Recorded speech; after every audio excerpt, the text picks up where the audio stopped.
I'm Marguerite Donovan, 51, and I rose from a Navy kid in Norfolk to commanding Naval Special Warfare. For 30 years, I gave the Navy my discipline, my silence, and every hard-earned piece of myself to prove I belonged in rooms built to doubt me. But when a young SEAL looked at my 2 stars and called them a costume in front of everyone, I made a choice that changed both of us. Have you ever been dismissed by someone who had no idea what you survived to get there? Tell me your story in the comments. You're not alone. Before I get into it, let me know where you're watching from. And if you've ever had to stand up for yourself after being underestimated, hit the like button and subscribe for more true stories about boundaries, respect, and reclaiming your worth. What happened next wasn't what anyone expected. My father didn't raise me to want the Navy. He raised me to deserve it. There's a difference, and I've spent 30 years living between those 2 words.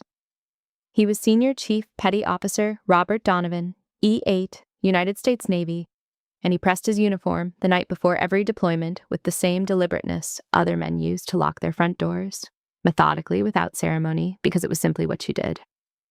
I grew up watching that.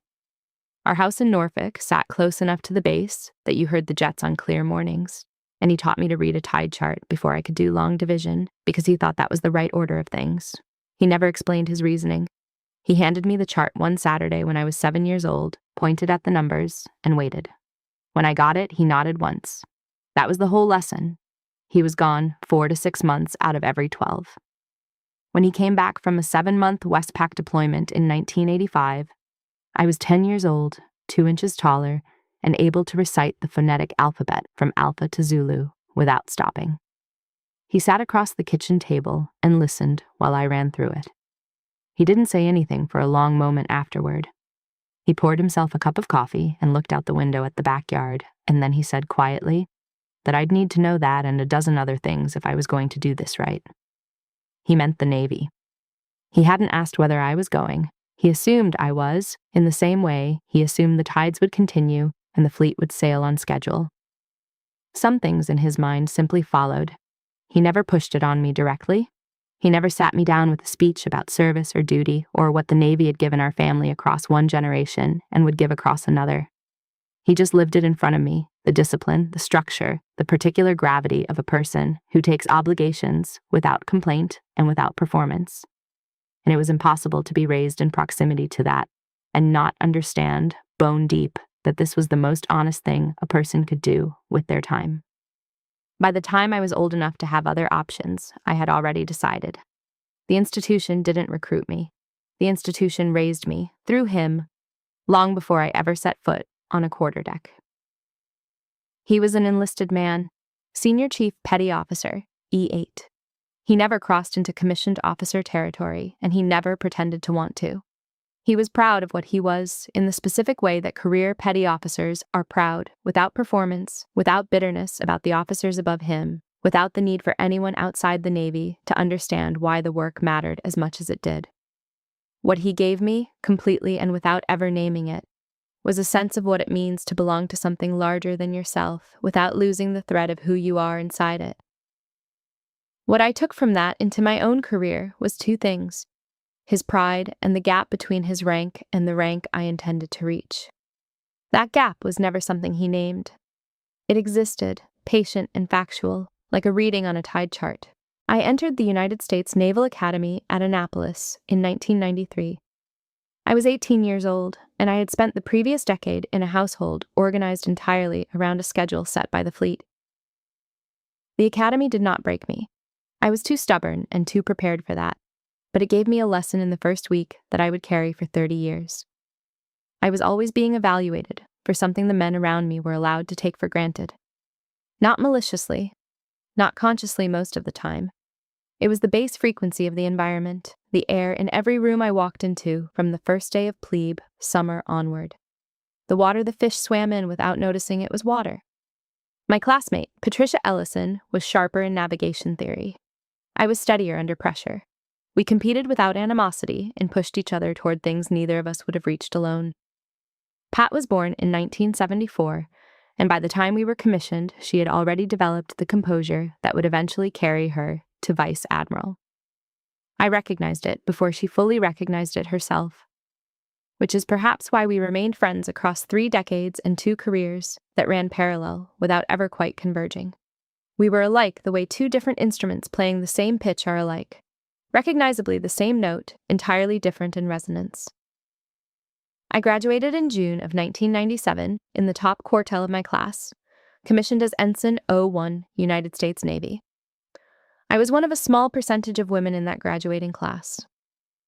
I knew exactly what I was walking into, and I chose it with full knowledge because I had decided years before that the institution's flaws were not reasons to leave. They were reasons to stay and outlast them. My father had taught me that a person earns a thing before she claims it. I intended to earn it entirely, every step of the way, without asking for accommodation.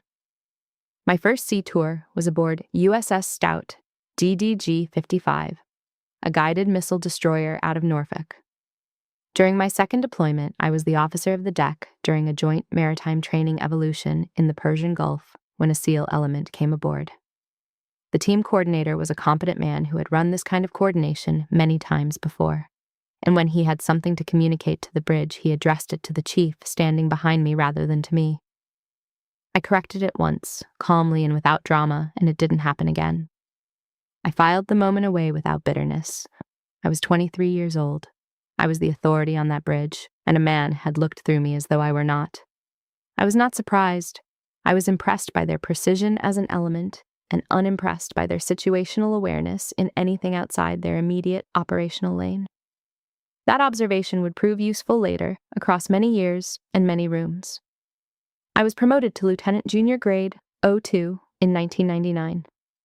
My second assignment brought me to a joint operations staff at Naval Station Norfolk, and that was where I first worked for Captain James Harlow. He was born in 1950, which made him 49 when I reported to him. All of a sudden, he was a lean and precise man who did not waste a single word or a single hour. He was the first person in my career who saw exactly what was happening around me and named it without softening it into something easier to receive. In the year 2000, I was passed over for a choice joint billet.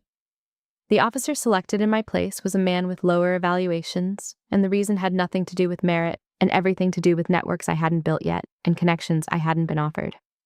Harlow called me into his office and told me exactly what had happened and exactly why, in the specific and unsparing way of someone who respects you enough not to handle the truth carefully. Then he said the sentence I would repeat quietly to myself for the next 25 years. "The Navy doesn't give women ground," he said. "They have to claim it, but if you claim it right, nobody can take it." He recommended me for a harder assignment instead, one that would prove more valuable on my record long term. I accepted without hesitation. For 2 years, I gave him absolute loyalty and took every difficult posting he suggested, and never pushed back on a single placement decision he made on my behalf. He prepared me carefully for a career in a system that had written its rules before I arrived. He was a fair man and a genuinely good mentor, but the imbalance of the bond was something I understood even then. I gave him everything: time, compliance, trust, the early decisions about my own future, and the institution he prepared me for had never been asked to extend those same things in my direction. He retired in 2011 as a Captain 06. I have always been grateful for what he gave me, and I have always been honest with myself about what it cost to receive it on those particular terms. In 2001, I was a lieutenant, 03, 26 years old, on a joint operations staff running at full tempo in the months after September 11th. I was exhausted in the grinding, corrosive way of an extended operations cycle. A senior chief, E7, was in the middle of a logistics brief when I cut him off. I implied his concern was administrative noise. He went quiet in the particular way of someone who has been dismissed enough times that the response is automatic. I knew immediately I had gotten it wrong. The moment was gone before I could retrieve it. I said nothing. I carried it instead, without putting it down. That moment would come back to me in March of 2026. I did not know then how much it would matter when it did. The warning signs did not announce themselves. They accumulated the way water works on a foundation you cannot see from the street, quietly, over decades, from underneath, until the damage is structural rather than superficial. I did not catalog them with bitterness. I cataloged them with precision, which is a different thing entirely, and a more useful one. Nobody ever said anything outright. That is not how it works when you are a woman who outranks the men who doubt you. They go quiet instead. And quiet, I've learned, is its own kind of message. You learn to read it the way you read a weather chart, not for what it says on the surface, but for what it means below.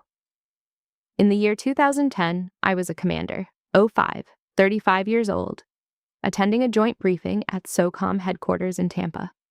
Fluorescent lights, a long conference table, too many uniforms, a SEAL Master Chief Petty Officer, E9, presenting a logistics plan for an upcoming deployment cycle.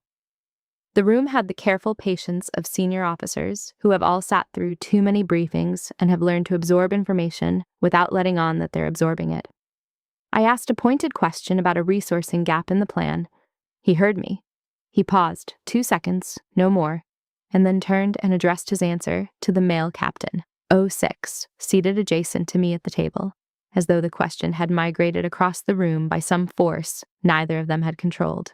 The captain didn't correct him. Nobody did.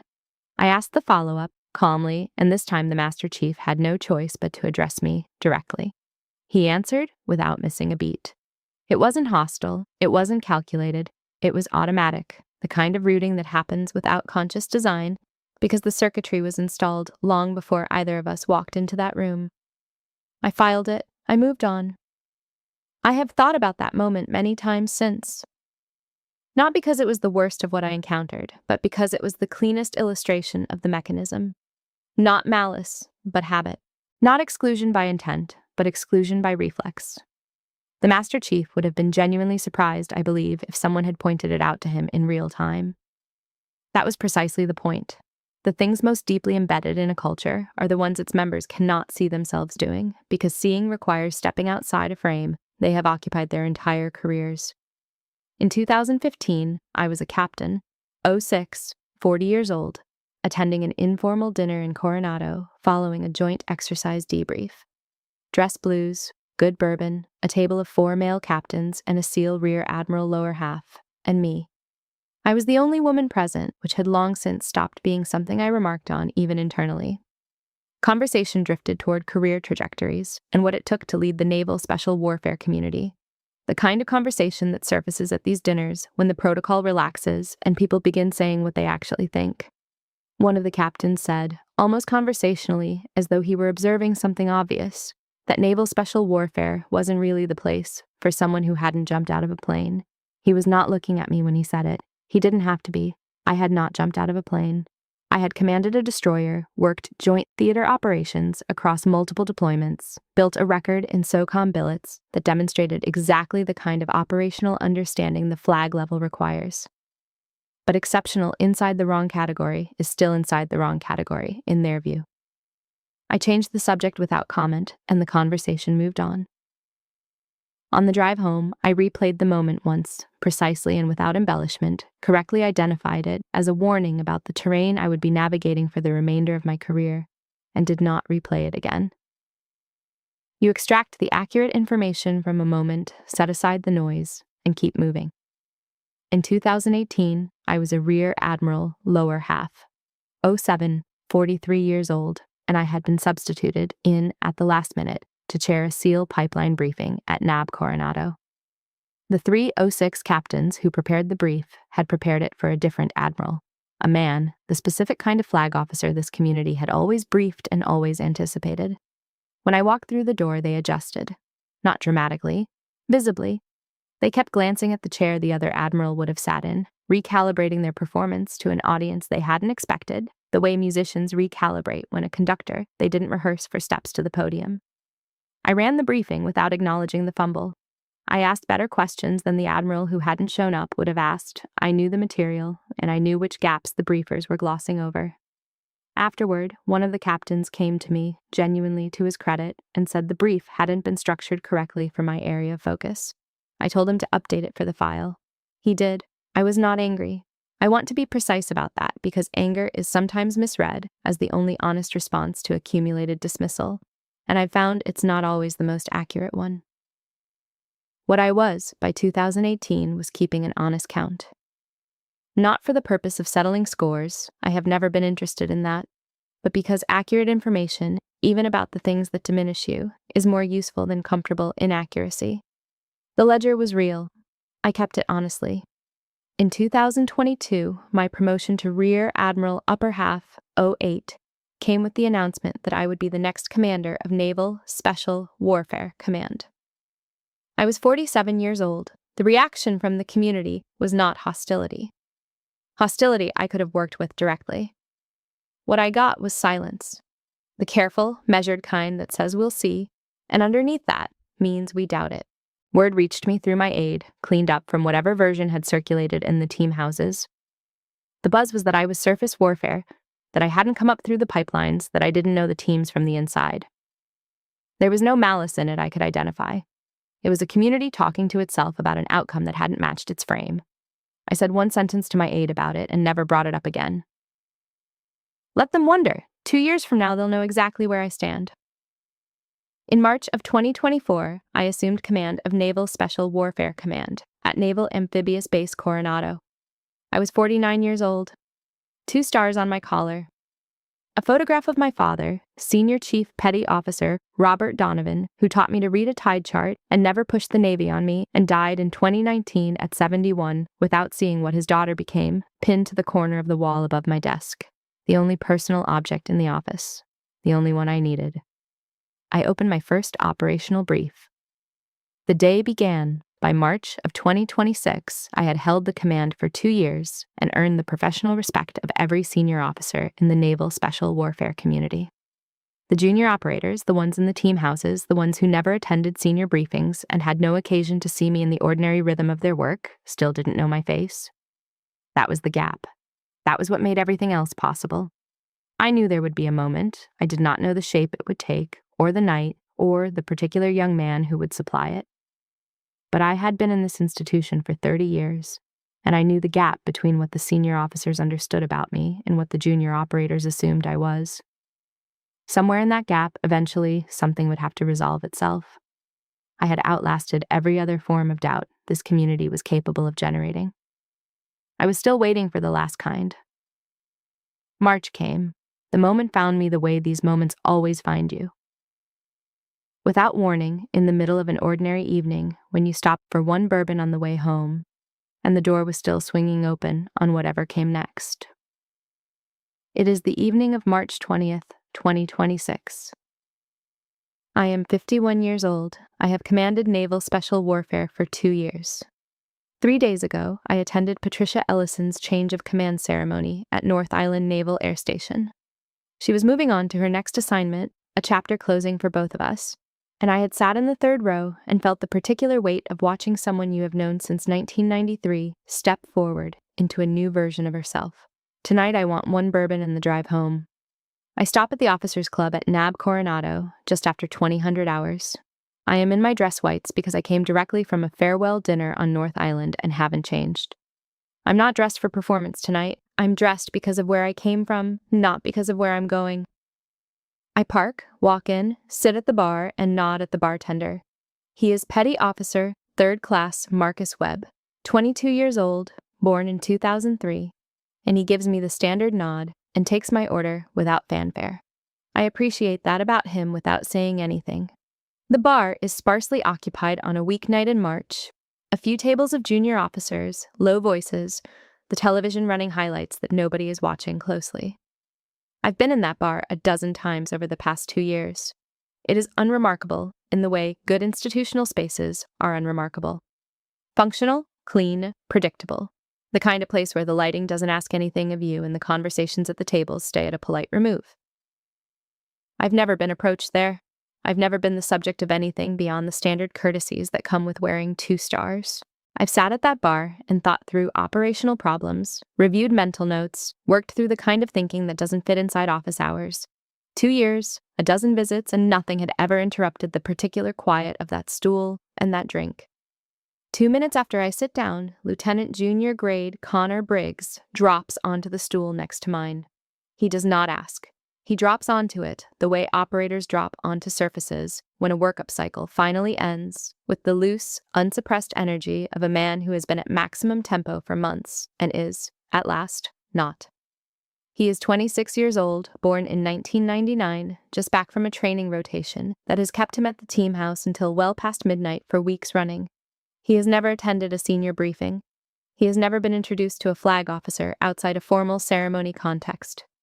He has spent 3 years as a SEAL, and in those 3 years, his world has been the team houses, the training ranges, the deployment cycles, the close quarters culture of men who trust each other with everything and who rarely look up far enough to register what exists above them in the chain of command. He has seen dress whites in movies. Petty Officer First Class. Dante Grant, 31 years old, born in 1994, takes a stool 2 seats down. A second operator settles in beside him. The bar tightens slightly with their energy, the way rooms tighten when people arrive who are accustomed to taking up space. Behind the counter, Webb moves with the practiced ease of someone who has learned to read a room's temperature quickly and respond with exactly the right amount of nothing. Briggs glances at my collar. At the 2 stars, he takes in the dress whites.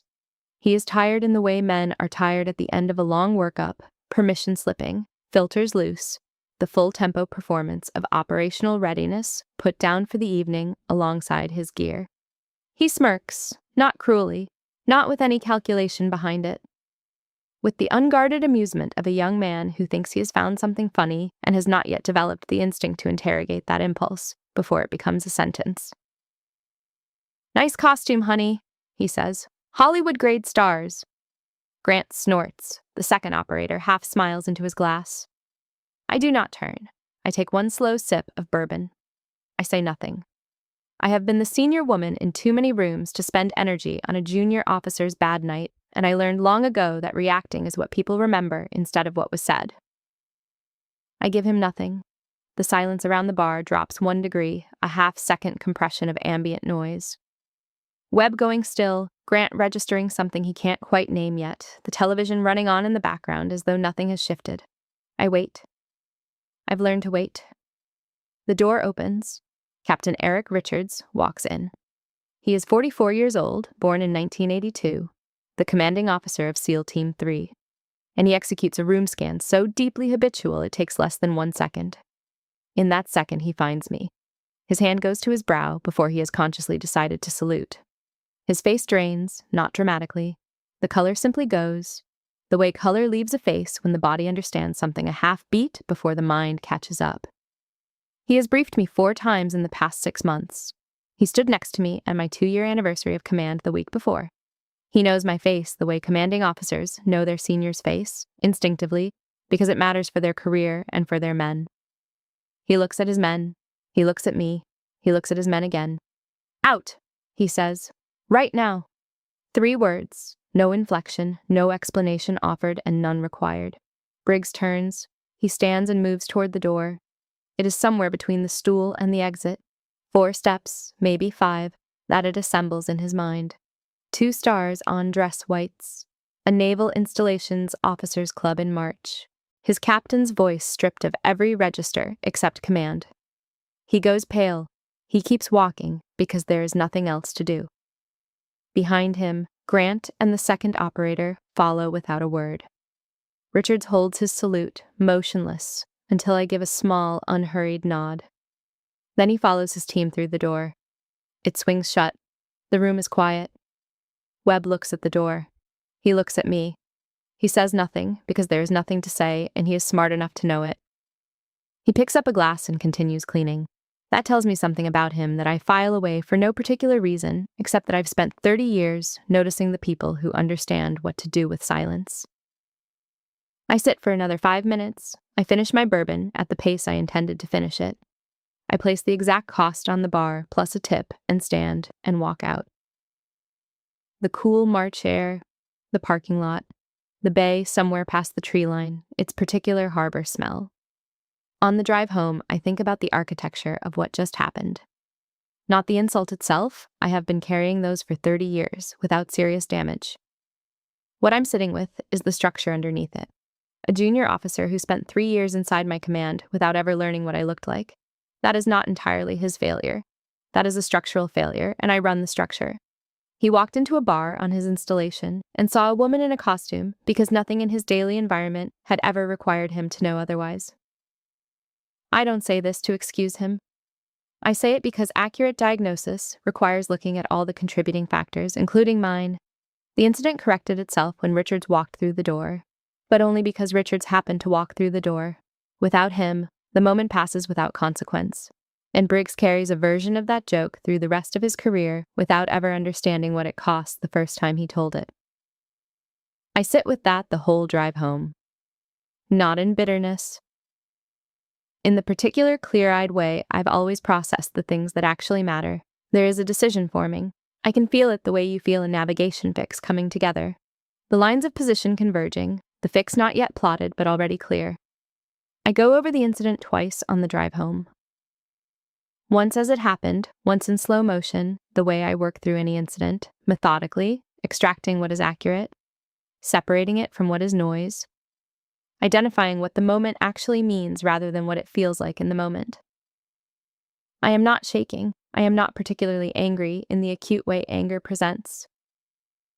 What I am is tired with a very specific precision, the tired that comes not from exertion, but from being required, again, to absorb something in public and make nothing of it while the room around you waits to see what you'll do. I think about what Briggs saw when he looked at my collar, 2 stars on dress whites in an officers' club on a Tuesday evening in March, and he saw a costume. I think about what that means, not as an indictment of one 26-year-old, but as a diagnostic about a force I have commanded for 2 years. In 3 years of serving inside my command, he had never had occasion to see what the flag officer responsible for every active SEAL team in the Navy looked like standing at a bar. That is not his failure alone. That is mine as well, and I am honest enough to sit with that without deflecting it toward easier ground. The drive takes 22 minutes. I know the route without thinking, the familiar sequence of turns through Coronado, the bridge, the streetlights, tracking past in their usual pattern. The city quiet at 2100 on a weeknight. I use the familiar sequence to hold space for the thinking, which is something I learned a long time ago. The moving frame helps. You don't force it. You let the drive do the work of holding you still enough to think. I am home by 2100 hours. I pour a glass of water and sit in a kitchen chair in the dark and look at nothing for nearly an hour before I call Patricia Ellison. She's at her hotel on North Island, mid-transition, running on the low-grade exhaustion that follows a ceremonial week. She picks up on the second ring. I tell her what happened. I keep it factual. The bar, the dress whites, the comment, the smirk, Richards walking in, the 3 words, the walk to the door. I don't editorialize. She listens without interrupting, which is one of the things I have always valued most about her. 30 years of friendship, and she has never once talked over me in the middle of a significant account. When I finish, there is a pause, and I can hear in that pause, she is deciding how much sympathy to extend before she says the true thing. Only you, she says, would stop for one drink on the way home and end up running a command lesson. I don't laugh, but I almost do. Then she says the thing that actually lands. You're the one who has to decide what kind of story this becomes, for him and for you.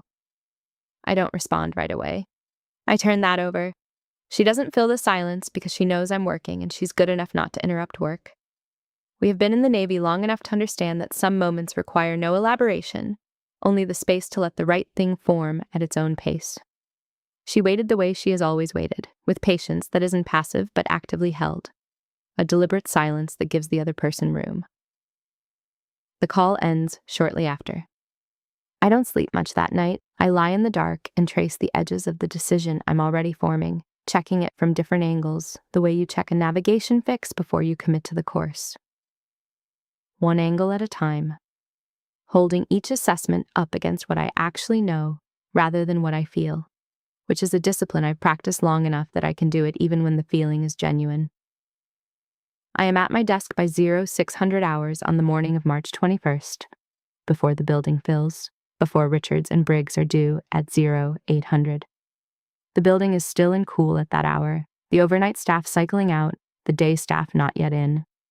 I have always arrived before anyone else in every command I have held, and that hour before the building comes alive is where I do my clearest thinking, uninterrupted, without the ambient noise of institutional operations running at full tempo around me.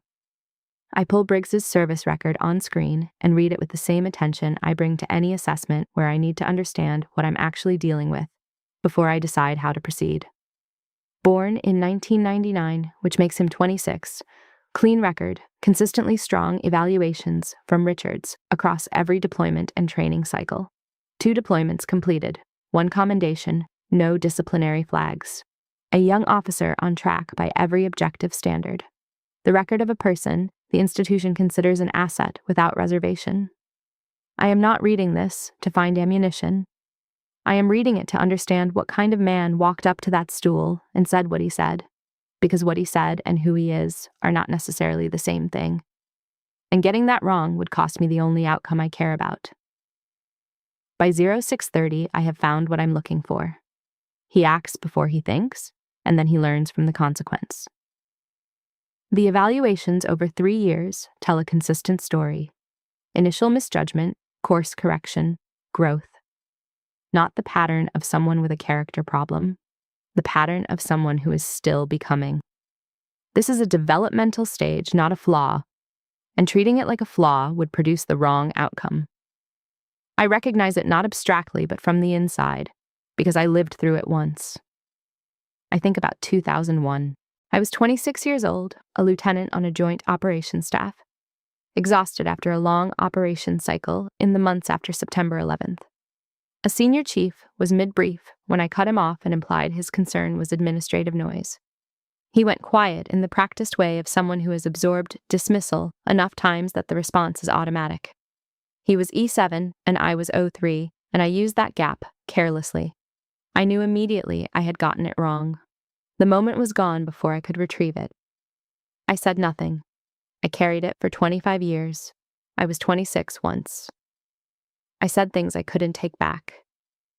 The only structural difference between me at 26 and Connor Briggs at 26 is that the person I dismissed didn't have the authority to end my career. I do. And what I do with that authority is the thing that will define what happens in the next chapter, for him and for me. I close the service record. I have decided. I know exactly what I'm going to do before Richards knocks on the door, and I know why I'm doing it, and I know what I'm willing to accept in exchange. The standard NJP package would be satisfying to the institution in a way that would cost him everything he has spent 3 years building. I am not interested in that accounting. I am interested in what happens after. The building begins to fill. 0730, 0800 approaching. I set the service record aside and pick up the next item in the queue. There's always a next item. I'd been a commanding officer long enough to know that the decisions that look like mercy are often the ones that require the most precision.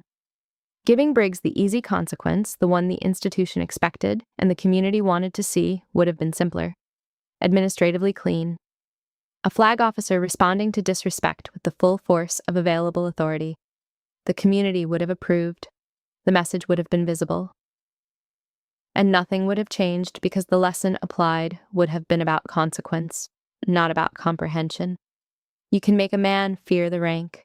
You cannot make him understand it by destroying him with it. I wanted something harder than fear. I wanted him to understand. At 0800 hours on the morning of March 21st, 2026, Captain Eric Richards knocks on my office door. He has Lieutenant Junior Grade Connor Briggs with him, which is exactly what I expected. Good commanding officers don't send their men to face consequences alone, and Richards is a good commanding officer. That has never been in question. Come in! Richards enters first and stands at attention without being told. Briggs is a half step behind him, also at attention, hands at his sides, jaw tight. His hands are steady. He is holding himself together correctly, which I note without expression. Richards's posture is the posture of a man who has accepted personal responsibility for something that occurred in his command, on his watch, through his man. He doesn't attempt to contextualize. He doesn't offer mitigation before Briggs has had his turn. He stands, which is the correct thing to do, and I note that too. I let the silence run for a few seconds, not for dramatic effect, and not to intimidate. Silence is simply the right tool for the beginning of a conversation that requires both of them to be fully present before we proceed. I have learned that rushing past it costs the moment its full value. I tell Briggs to proceed. He delivers his apology. It is not polished. There are pauses, a sentence that restarts itself midway through, a moment where his jaw tightens before the next words come out. But it is not a performance. He is not manufacturing contrition for the benefit of the flag officer behind the desk. He is experiencing it, which is the only version of an apology I have ever had any real use for. I have sat through performed apologies in this uniform for 30 years, and I recognize the difference within the first 15 seconds. "Ma'am," he says, "there's no version of last night where I didn't disrespect you in this command. I'm prepared to accept whatever consequence you decide is appropriate." I let that sit. I nod once. Richards places his non-judicial punishment package on my desk. I read it carefully and in full. He has prepared the maximum he can recommend at his level, a consequence that significantly damages a career trajectory and could realistically end the operational future of a junior officer with Briggs's profile. The package is thorough, it is correctly prepared. It is the right answer if the goal is institutional satisfaction and a clear, visible signal sent to the community. That is a legitimate goal. I understand the reasoning. I have applied it in other situations where it was the right tool. I read it once. I set it face down. "Ma'am," Richards says quietly, "with respect, the men need to see a consequence." "They will," I say, "just not the one you picked." Richards doesn't argue. He is smart enough to know that when I reduce a punishment, I have made a considered and specific decision, not a careless one.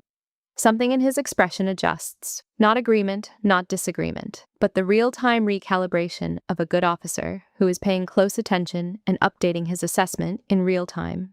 I appreciate that. Officers who can update in real time without losing their bearing are worth more than officers who perform certainty they don't feel. I look at Briggs. "You will report to my staff on Monday, March 24th at 0730 hours. You will be supervised by Commander Castaneda, my staff director.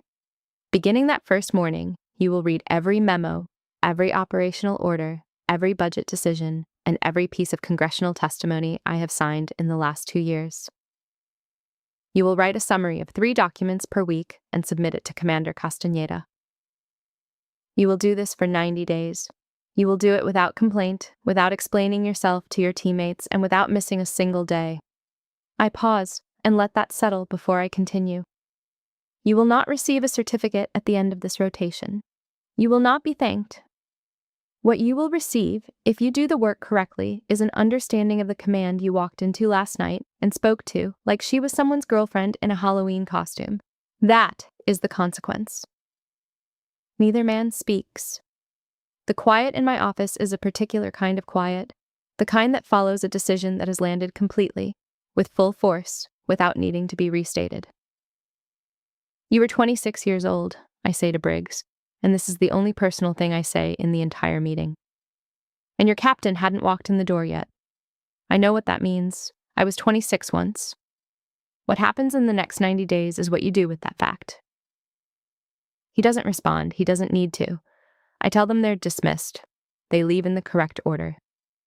By mid-afternoon, the outline of what happened has moved through the team houses in the way these things always move, fast, incomplete, running through enough retellings that the version circulating barely resembles what actually occurred. Word reaches my aide by 1500 hours. The community reaction splits. Some operators think I went soft on a man who earned harder consequences. Some think the rotation, in its own way, is more punishing than non-judicial punishment. 90 days of reading flag-level paperwork while your teammates are in the water, with nothing you can explain to anyone and no timeline you can share. A senior chief says something about the situation that makes it back to me secondhand. I hear it. I nod once. I do not respond. I expected this. I factored it in before I made the decision. The institution watches women in command positions closely, looking for evidence of either softness or excess, watching for confirmation of the doubt it brought into the room before we arrived. I had done neither. I had done what I decided in the way I decided it. The reaction from the team houses was the reaction from people who didn't have enough information to assess the decision correctly. That was fine. They didn't need to assess it. I had. Briggs walks out of my office that morning with his posture exact and his expression controlled, not yet knowing what the next 90 days will cost him, or what they might give him in return. There is always a cost. Sometimes, if the accounting is done correctly, there is something on the other side of it. I pick up the next brief in the queue. The day continues. I had one more thought that afternoon, standing at the window after the building quieted. The maximum punishment would have ended his career. I didn't want his career ended. I wanted his career to mean something beyond what it had meant last night in a bar when nobody important was watching. Those are two very different goals, and confusing them is how institutions produce men who are afraid of authority rather than men who understand it. Fear is fast and visible. Understanding is slow and invisible, and worth every day it takes. I had 90 of them. It would have to be enough. What I would not know until later, weeks later, inside a routine Castaneda update that arrived without drama and sat in my inbox for 40 minutes before I opened it, was that Briggs had gone back to the team house the night of March 21st and said nothing to anyone. Not about the meeting, not about the rotation, not about what I had said to him in those final minutes. He had eaten dinner with his teammates, answered their questions with short non-answers that gave them nothing to work with, and gone to bed at a reasonable hour.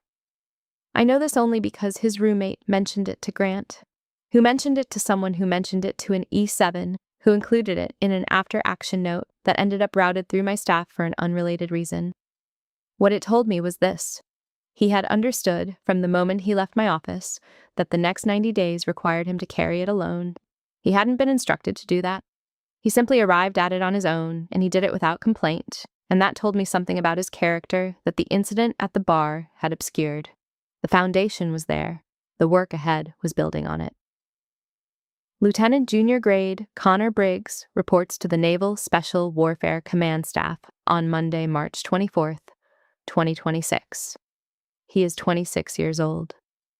He receives a desk in the corner of a long, open-plan room with fluorescent lighting and too many monitors, and Commander Yolanda Castaneda, 37 years old, born in 1988, the most organized person in the building, by a margin that is not close, gives him the same 30-second orientation she gives any temporary rotational staff.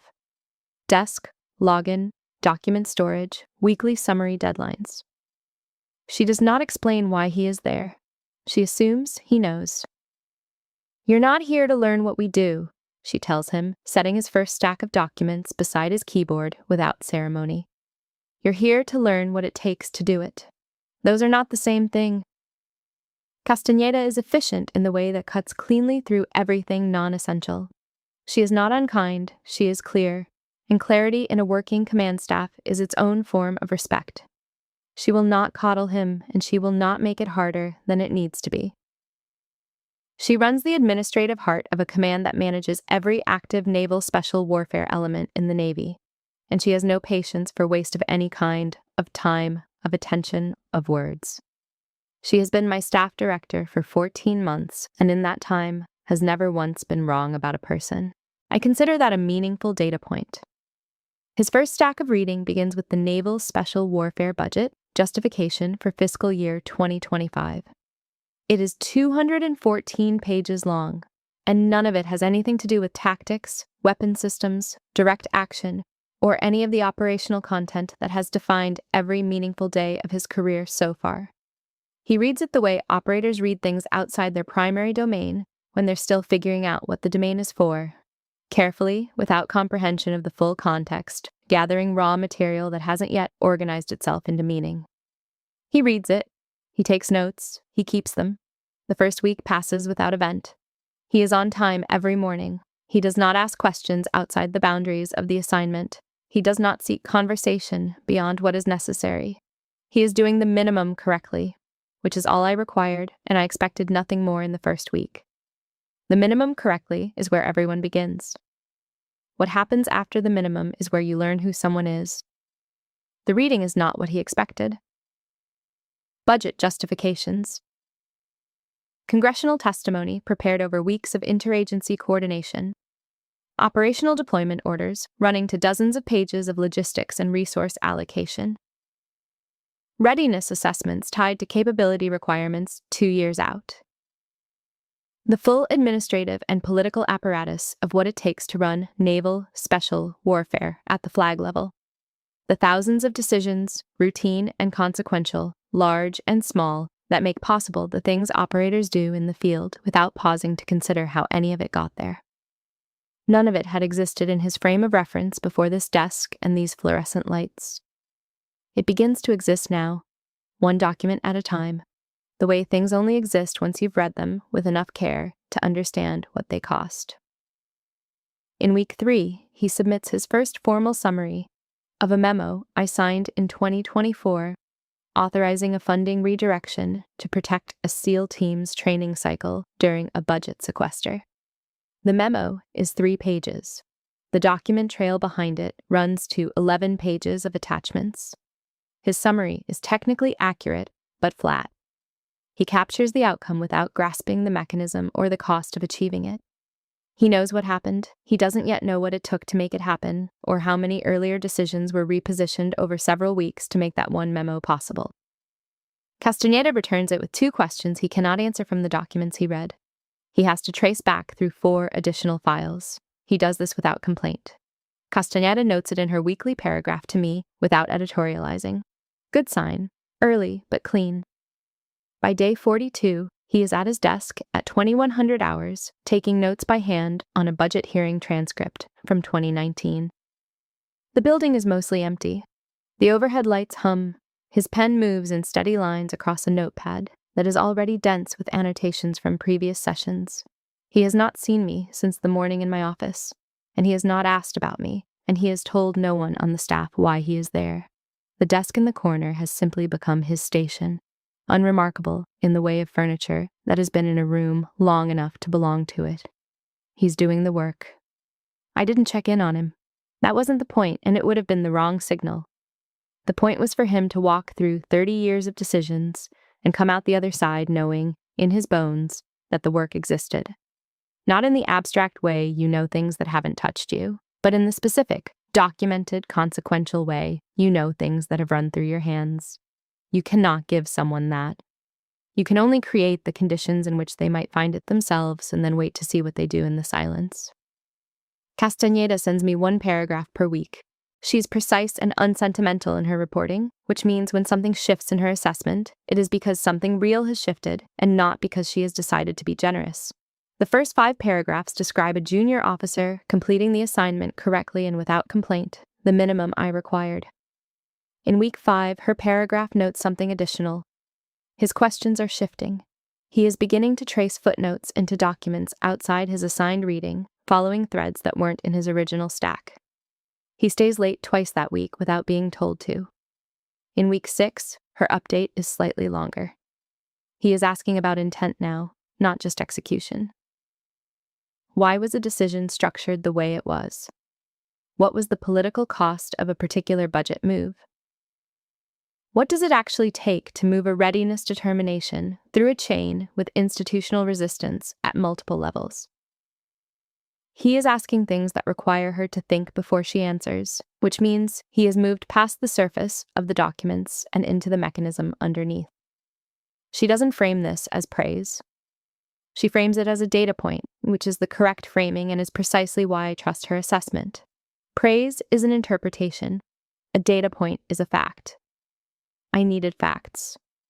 I read the note. I set it aside. I returned to the brief on my desk, but I carry it with me through the rest of the day in the quiet way you carry something that has changed the shape of what you expect next, even when you're not ready to name what you expect yet. He is beginning to think like someone responsible for an outcome rather than someone executing toward one. That transition cannot be rushed or shortcut or manufactured. You give a person the material and the quiet, and you let it form on its own schedule. The schedule was working.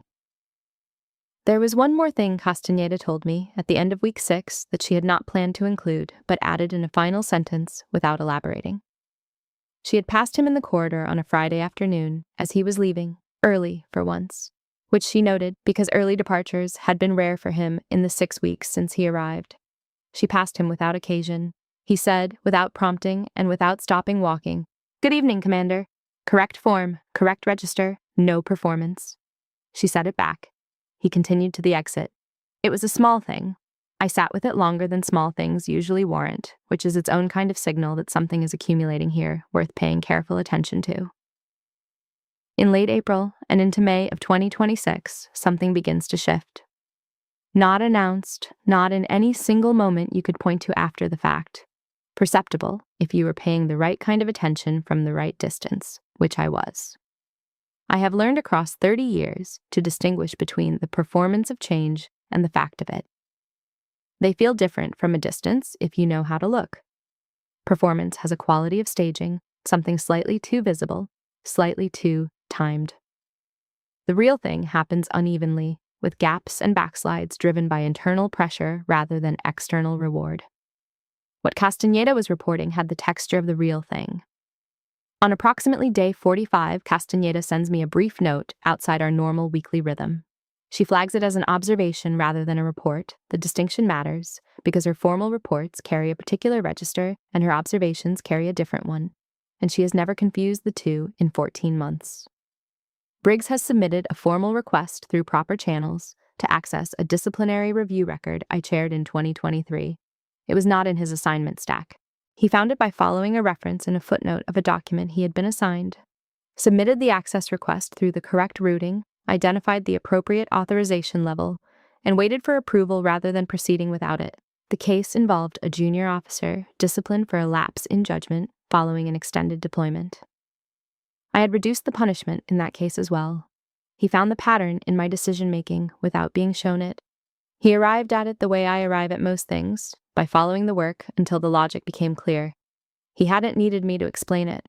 He had needed access and patience, and he had supplied both himself.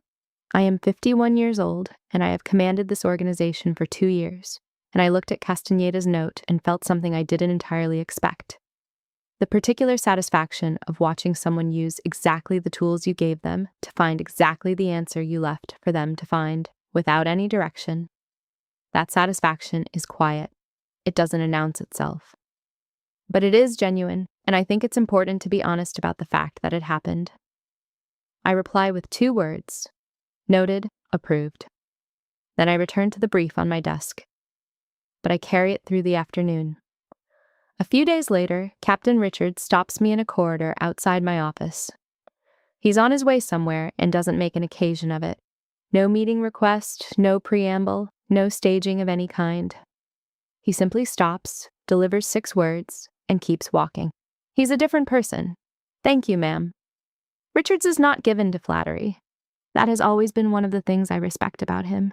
He is not managing upward with those 6 words.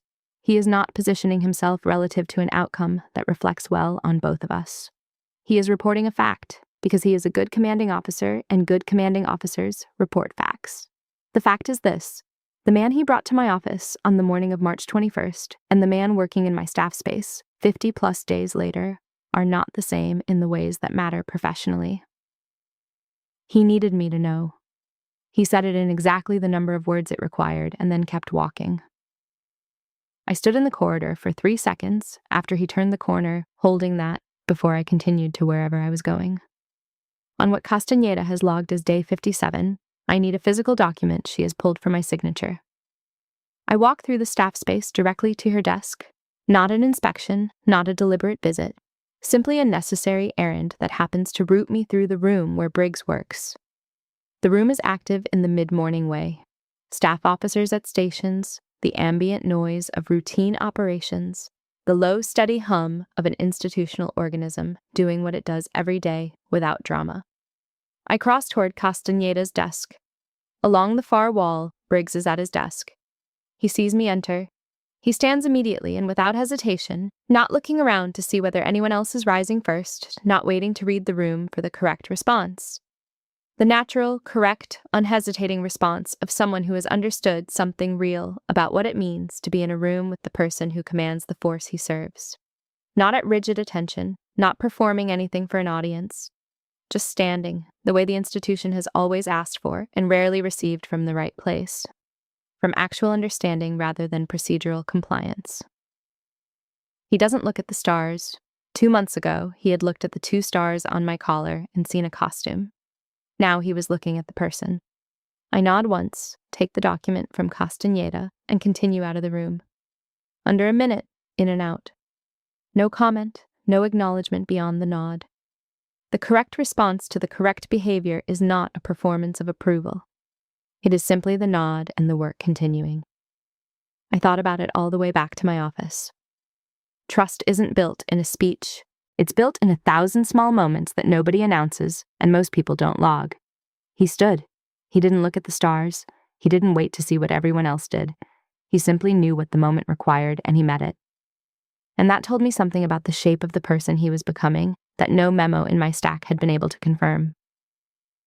You can summarize a budget correctly without becoming a different person.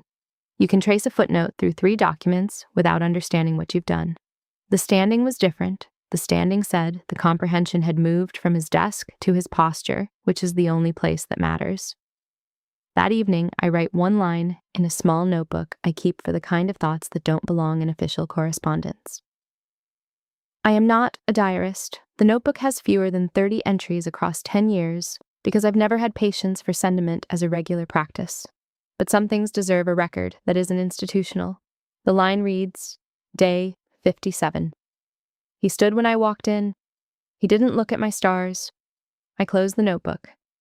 The trust I am considering extending is not yet granted. It is being measured carefully, the way I measure anything I intend to make permanent, against an honest standard, without room for what I want the answer to be. But the measurement is moving in one direction, and I have been in this institution long enough to know what that means, and to take it seriously when it happens. I think about Richards's quiet thanks again that night, lying in the dark before sleep. I've been thanked many times in my career, by peers, by subordinates, by admirals, passing through commands where I'd made their work easier. The thank yous that land are the ones from people who have nothing to gain from saying them. Richards had nothing to gain. Briggs's development reflected well on Richards, yes, but Richards was not the kind of man who worked the angles with a senior officer. He'd said it because it was true, and because he thought I should know, and because he was a good CO who valued the truth over the performance of gratitude. I carry that thought down into sleep. Day 57 was behind me. 33 remained. The next morning I arrived at 05:45, as I always arrive. The overnight summary was already on the screen. The coffee was hot. The bay through the window was still dark. I opened the first brief of the day and set about the work of the command, the steady, unglamorous, consequential work that nobody photographs and no journalist writes about, and that makes possible the things that get photographed and written about. My father did that work for 28 years and never once asked whether anyone was watching. I learned it from him, the way I learned everything important, not by instruction, but by proximity to someone doing it right. I think that, finally, might be what was happening across the corridor. Proximity, the slow transfer of something real. It is the week of May 15th, 2026, 65 days since the bar, 25 remaining on Briggs's rotation. I am 51 years old, and I am beginning to understand something about this chapter that I hadn't fully anticipated when I entered it. The incident forced me to look at something I had been allowing to sit at the edge of my awareness, half-examined, for longer than I want to acknowledge. What it costs to hold a command that was not built for you. Not the cost of earning it. I made my peace with that accounting years ago, long before I had the stars to show for it. What I mean is the daily cost of running an institution that you have commanded with complete authority for 2 years, and that still, in its bones, sometimes acts like you might be temporary. The looks that correct themselves, the pauses that disappear as soon as they register. The way certain rooms rearrange their expectations the moment you walk through the door. Not because anyone is hostile, but because the expectation hadn't included you. None of this is hostile. I want to be precise about that. What it is cumulative, in the way that water is cumulative. You don't feel each drop, you feel the weight of the bucket. I had been managing it carefully without quite turning to face it directly, and the evening of March 20th had turned me around. On the evening of May 15th, I sit at my desk after the building empties and review the past 2 months practically, the way I review any extended operation. What changed in the command? What the rotation cost Briggs? The questions he couldn't answer to his teammates, the explanation he couldn't give, the looks he absorbed and said nothing about. What it cost me in managing the community reaction, the quiet that said we'll see, and the voices that said I went soft, and the ones who said, in their own way, that they were watching. The numbers net positive by every measure I apply. But sitting in the quiet of the empty building, I am honest enough to know the numbers are not the complete ledger. There is something else I have been avoiding naming. On May 16th, I have a scheduled coordination call with Patricia Ellison. Routine, operational, unremarkable. We run through the agenda without incident. At the end of it, with all the business concluded, she asks without preamble, "How's the kid?" "He's fine," I say. That's not what I asked. A pause. She lets it sit, which she has always been better at than I am.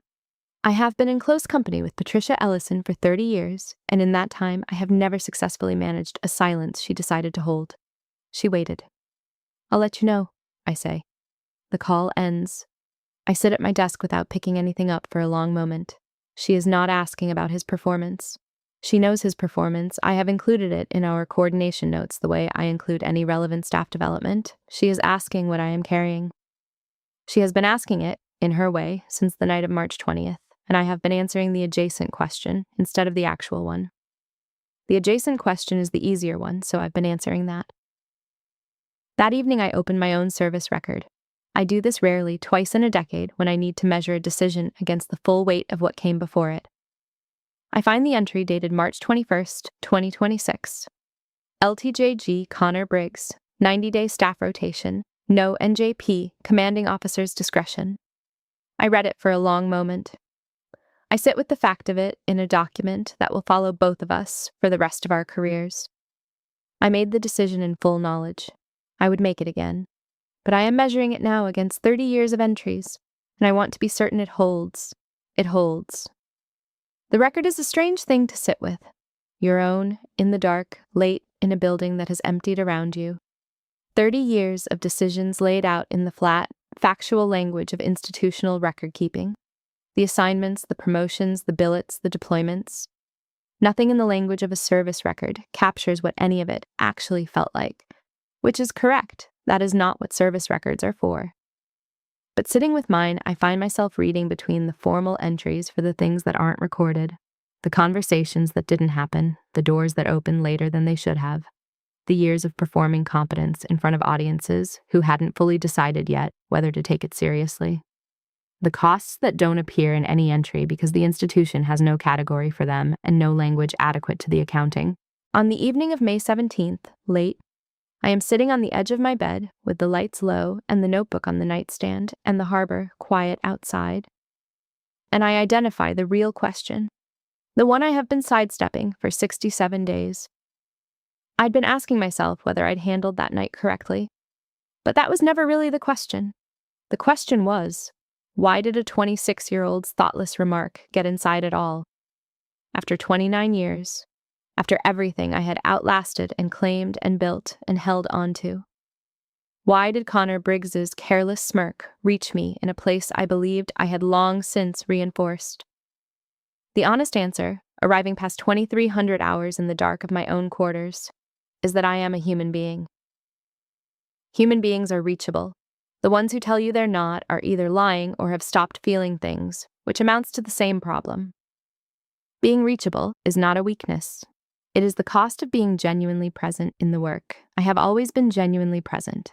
I have always paid the cost without resentment because I believe the alternative, performing in vulnerability until it becomes real, produces a different kind of person than the kind I want to be. You give something up when you stop being reachable. I wasn't willing to give it up. I'm still not. I go to bed, the harbor, the ceiling, the quiet knowledge that something is close to resolving. Not with drama, but with a shift in pressure that you feel before you can see it in the light. I thought about Harlow before I went to sleep that night. Captain James Harlow, born in 1950, retired in 2011, had once told me that women had to claim their ground in the Navy. He had been right. He had also been describing a system that required the claiming, as though the requiring were simply a condition of the terrain rather than a product of a choice the institution made and kept making. He prepared me for the system. He never asked whether the system should change. I have always been grateful and always honest with myself about that distinction.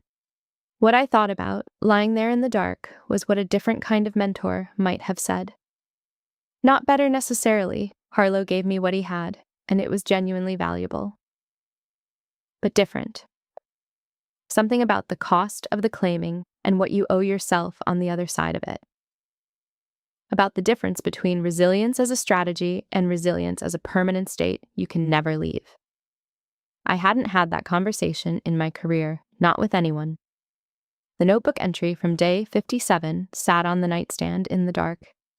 68 days. The rotation was working. So was whatever this was, the examination I hadn't expected to be conducting on myself while I was busy watching Briggs change.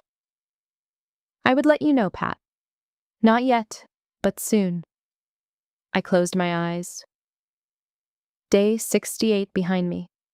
22 ahead. Briggs's Week 8 summary arrives in my inbox on the morning of May 18th, 2026, day 58. I open it because it is in the queue, the way I open everything in the queue, as a matter of routine, without expectation. Coffee beside the keyboard. Overnight operational summary already reviewed. 2 items flagged on the calendar, the morning running its usual course. The summary is different. It is longer than anything he has submitted before, and it doesn't summarize in the correct but flat way his earlier work did. It analyzes. He traces a 3-year budget cycle, 2022 through 2024, and demonstrates how a single funding decision I made in 2024, one of hundreds I signed that year, one I had genuinely half forgotten, produced downstream consequences for 2 SEAL team training pipelines 18 months later. To reach that conclusion, he connected documents across 3 separate fiscal years, understood the resource allocation mechanism well enough to follow a single decision forward through the system over time, and identified consequences that were never explicitly documented anywhere in the record. They had to be inferred from the gap between what was planned and what was ultimately achieved. He did this without being assigned to do it. He did it because the logic of what he was reading required it, and he followed the logic wherever it went. I read it twice. I put a single bracket in the margin beside 2 sentences, the only annotation I make. I send it to Castañeda with 4 words. Note this for the file. He'd connected dots that weren't in any single document. He'd had to think like someone who runs a command. I didn't teach him that. 60 days of doing the work taught him that, and the work was mine. In the afternoon, I walked to the waterline, unannounced, off the schedule, in civilian clothes, because I need to not be in a building for a few minutes, and I have learned across 3 decades to take that need seriously when it arrives. The bay is flat and still in the afternoon light. Pelicans work the far shore. The air carries salt and fuel and the mineral quality of a harbor in operation for 100 years. I think about my father, Senior Chief Petty Officer Robert Donovan, born in 1948, died in 2019 at 71 years old, retired.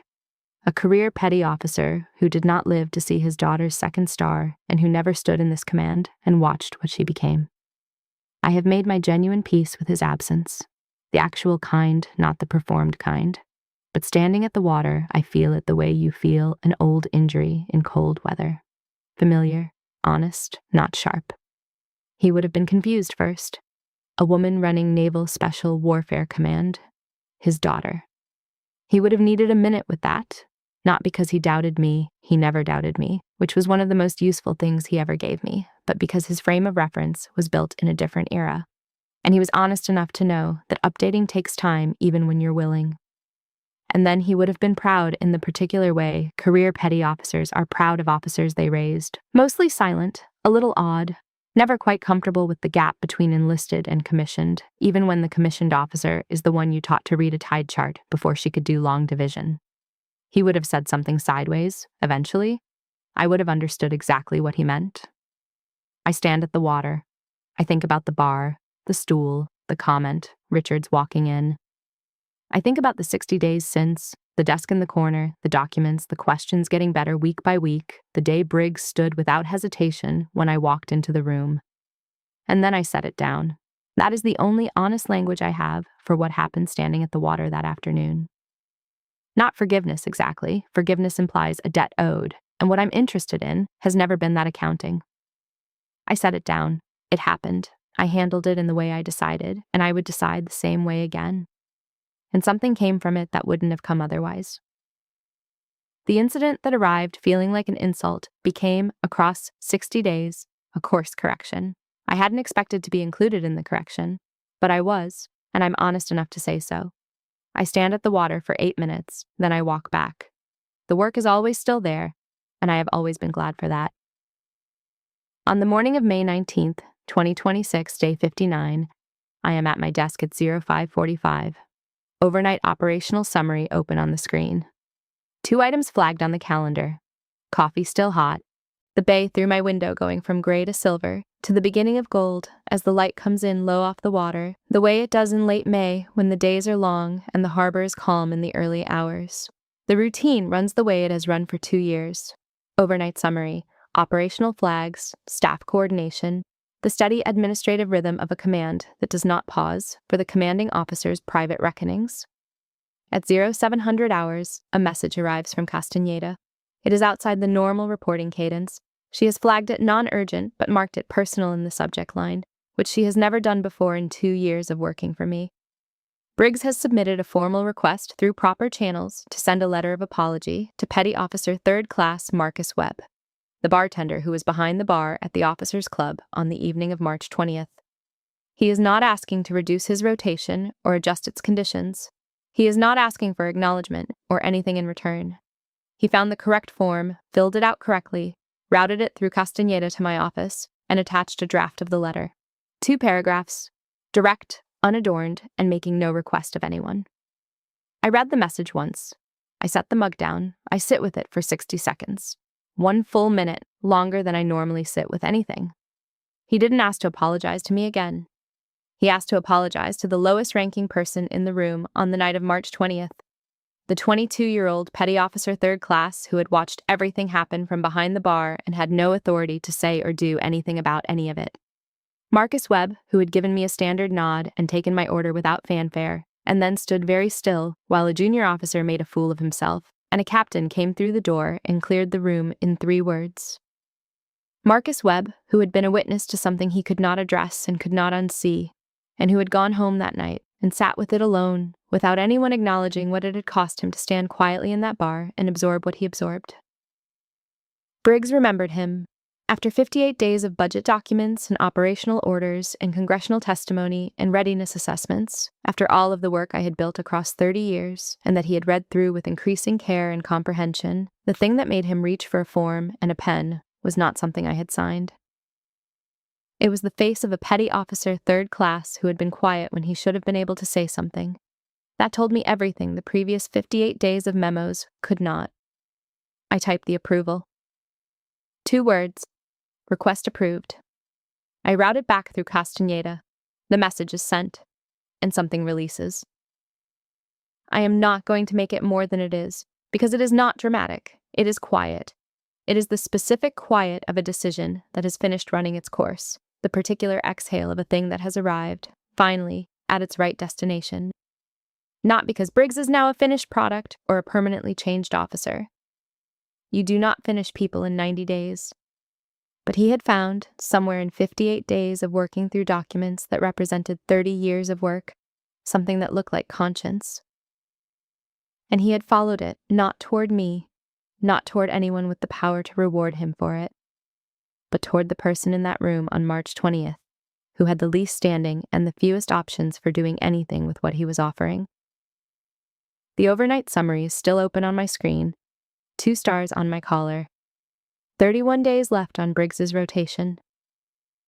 After that, he will return to his team, and I will continue signing the memos no operator will ever read. The ones that quietly make possible the things they do without knowing to attribute them to anyone. The Navy will continue. The teams will go back into the water. The work will go on exactly as it should. I pick up my coffee. The day continues. 30 years in this uniform, and the lesson that surprised me most wasn't about rank or command or who salutes whom. It was about what happens when you hold your ground quietly and then watch someone find their footing in the space you left. That's not revenge. That's not even justice. That's just what good command looks like when you're patient enough to let it breathe. In the end, I didn't choose revenge. I chose a lesson, and somehow it changed both of us. Have you ever had to stand firm without losing who you are? Have you ever learned more from patience than punishment?